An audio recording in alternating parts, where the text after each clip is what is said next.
প্রতিবাদ ও নিরাপত্তা আশঙ্কাকে ঘিরে বিতর্কের মধ্যেই বড় সিদ্ধান্ত নিল tata institute of social science. প্রতিষ্ঠানের ৮৬তম সমাবর্তন অনুষ্ঠানে প্রধান অতিথি হিসেবে আর থাকছেন না ভারতের প্রধান বিচারপতি সূর্যকান্ত।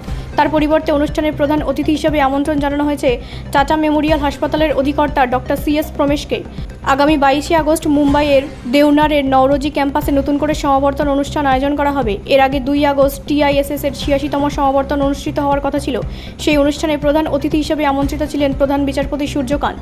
কিন্তু নির্ধারিত অনুষ্ঠানের মাত্র দুদিন আগে 31শে জুলাই মধ্যরাতের পর পড়ুয়াদের ইমেল করে অনুষ্ঠান স্থগিতের কথা জানায় প্রতিষ্ঠান কর্তৃপক্ষ। সরকারিভাবের কারণ হিসাবে অনিবার্য পরিস্থিতি বা সার্কামস্টেন্সেস এর কথা বলা হলেও বিস্তারিত কারণ জানানো হয়নি।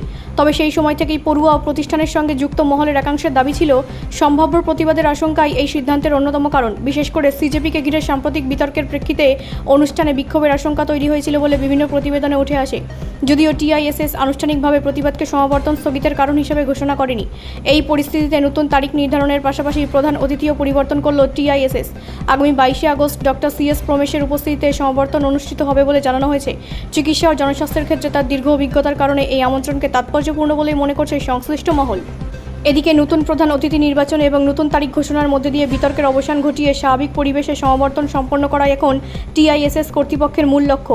বহু প্রতীক্ষিত এই অনুষ্ঠানের শেষ পর্যন্ত কতটা স্বাভাবিক পরিবেশ বজায় থাকে সেদিকেই নজর থাকবে পড়ুয়া, শিক্ষক এবং শিক্ষা মহলের।